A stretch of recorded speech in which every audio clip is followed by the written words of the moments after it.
சற்று முன் கிடைக்கப்பெற்ற மிக மிக முக்கியமான செய்தி ஒன்று வெளியாகியிருக்கு. KN நேருவை கைது செய்த சிபிஐ. பரபரப்பு செய்தி. நகராட்சி நிர்வாக பணி நியமனங்களில் திமுக அரசின் அதிர வைக்கும் ஊழல் நடைபெற்றிருப்பதாகவும், அப்பாவி இளைஞர்களை ஏமாற்றி பல கோடி ரூபாய் சுருட்டியிருக்க திமுகவினர் மீது புகார் எழுந்திருக்கும் நிலையில் தமிழக காவல்துறை விசாரித்தா உண்மை வெளிவராது. சிபிஐ விசாரணைக்கு உத்தரவிட வேண்டும் என மத்திய இணையமைச்சர் எல் முருகன் வலியுறுத்தியிருக்காரு. இது தொடர்பாக அவர் வெளியிட்டிருக்க அறிக்கையில், போலி திராவிட மாடல் திமுக ஆட்சியில் அதிர வைக்கும் ஊழல்கள் தொடர்ந்து அம்பலமாகி அதிர்ச்சிக்கு மேலே அதிர்ச்சியை ஏற்படுத்தி வருது.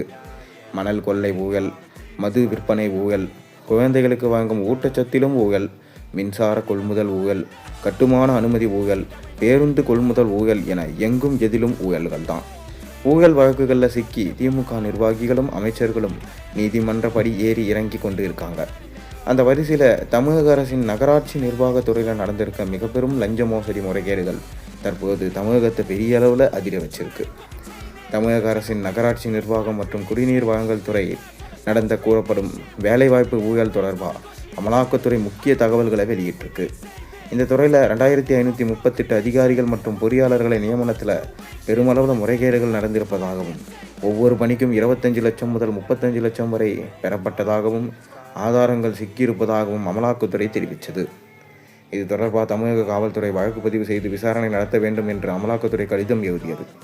இதற்கான தகவல்களும் விரிவான அளவில் பத்திரிகையிலும் வெளிவந்தது. தமிழ்நாடு அரசு பணியாளர் தேர்வாணையத்தை புறக்கணித்துவிட்டு அண்ணா பல்கலைக்கழகத்தின் உதவியுடன் குறுக்கு வகையில் பணியாளர்களை தேர்வு செய்ததில் பல கோடி ரூபாய் லஞ்சம் கைமாறியது. விஞ்ஞான ரீதியிலும் ஊழல் செய்வதில் கை தேர்ந்தவர்களா திமுகவினர் அரசு பணிக்கு ஆட்கள் தேர்வு செய்வதிலும் விஞ்ஞான ரீதியில் தங்கள் கைவரிசையை காட்டியிருக்காங்க. அரசு பணி என்ற கனவுடன் இருக்கும் லட்சக்கணக்கான இளைஞர்களுக்கு இந்த செய்தி தலையில் பேரிடியாக இறங்கியிருக்கு. அரசு வேலைகளுக்கு பெரிய அளவில் லஞ்சம் வாங்கி பணம் குவிக்கும் திமுகவினர் திறமையுள்ள ஏழை இளைஞர்களுக்கு அரசு வேலை கிடைப்பதையும் தடுத்திருக்காங்க. தமிழக இளைஞர்களின் எதிர்காலத்தை திமுக அரசு சிதைக்கிறாங்க. பல ஆண்டுகளாக கஷ்டப்பட்டு உழைத்து படித்து தேர்வு எழுதிவிட்டு தங்களுக்கு விடியல் கிடைக்காதா, அரசு பணி அமையாதா என ஏக்கத்துடன் காத்திருந்த பல லட்சம் இளைஞர்களுக்கு முதுகில் திமுக அரசு குத்தியிருக்கு. நேர்மையான இளைஞர்களின் குடும்பத்தினரையும் கொந்தளிப்படைய செஞ்சிருக்கு. திமுக ஆட்சியில் அரசு பணிக்காக நடந்த எந்த ஒரு தேர்வும் நியாயமாக நடத்தப்பட்டுள்ளதா என்ற சந்தேகத்தையும் எழுப்பியிருக்கு. கடந்த 4.5 ஆண்டுகளில் ஊழலை தவிர திமுகவினர் வேறு எதையும் செய்யலை. அப்பாவி மக்களிடமிருந்து பல கோடி ரூபாய் பணத்தை கொள்ளையடிச்சிருக்காங்க. இவ்வளவு பெரிய ஊழல் வெளிச்சத்துமான பிறகு அந்த துறைக்கு பொறுப்பான அமைச்சர் எதுவும் நடைபெறவில்லை என்று ஏதும் அறியாதவர் போல விளக்கம் தராரு. தமிழகத்தை வேட்டைக்காடாக நினைத்து சுரண்டி குவிக்கும் குட்டி ஜமீன்தார்களுக்கு தலைமையேற்று மன்னராட்சி நடத்தி வரும் முதலமைச்சர் திரு மு.க. ஸ்டாலின் அவர்கள் மௌனமாக இருக்கார். அண்ணா பல்கலைக்கழகத்தை பயன்படுத்தி குறுக்கு வகையில் இந்த பணி நியமனம் ஏன் நடைபெற்றது என்பது குறித்து முதலமைச்சர் நாட்டு மக்களுக்கு விளக்கம் அளிக்க வேண்டும்.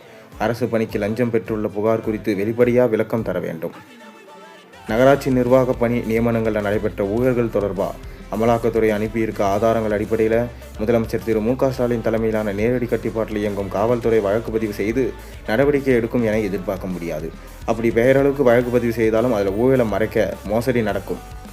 எனவே சிபிஐ அதற்கு உரிய அமைச்சரை கைது செய்து விசாரணை நடத்த வேண்டும் என எல் முருகன் வலியுறுத்தியிருக்காரு. கூடிய விரைவிலே சிபிஐ அமைக்கப்படும். இதில் சம்பந்தமான அமைச்சர்களும், ஏன் ஸ்டாலின் அவர்களுமே சம்பந்தப்பட்டிருந்தால் அவரும் கைது செய்யப்படுவார் என்கின்ற தகவல் தற்போது வெளிச்சமாகியிருக்கு.